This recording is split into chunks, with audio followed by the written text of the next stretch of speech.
Good morning. Happy Monday. I hope you guys had a great weekend. We are on our second week of our Names of God study. So this is day 6, and we are going to talk about Jehovah Rapha, which means the God who heals.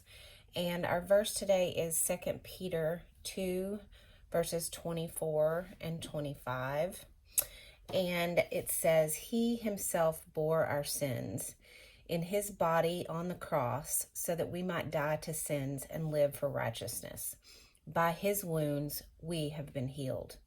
For you were like sheep going astray, but now you have returned to the shepherd and overseer of your souls.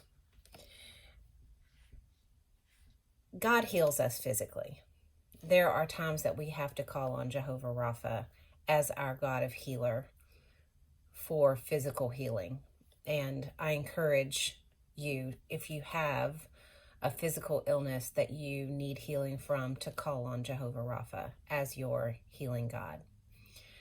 But what this verse is talking about, and what is most important in our healing process, is our spiritual healing, in that we were sinners, and even though we were sinners, God sent Jesus to die for our sins so that we could be reconciled with him and spend eternity in heaven and become his child, his adopted son or daughter.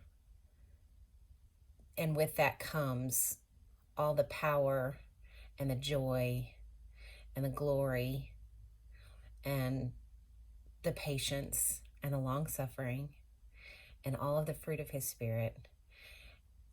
That is what this is about. That is what Jehovah Rapha does for us.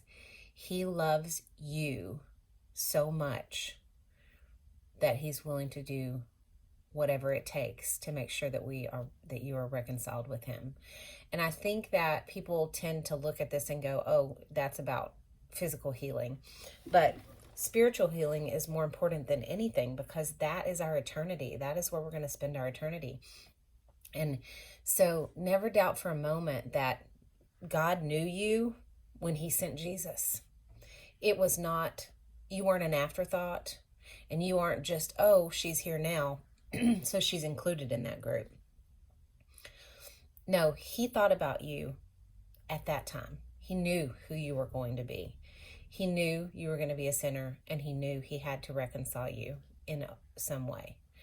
And that's important to remember. It's important to remember that intimately God knows you and he loves you, and he chose to send Jesus just for you.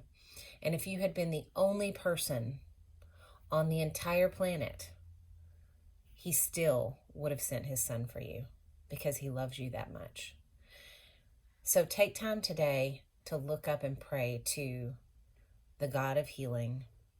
Thank him for his sacrifice, and accept the things that come along with that into your life. Utilize the power of heaven and earth that comes with being a child of God. You are royalty. And as royalty, you get to use the things that God has, because what is his is now ours, because we are reconciled through Christ. So I hope this encourages you today. I love you guys, and I'll see you guys tomorrow.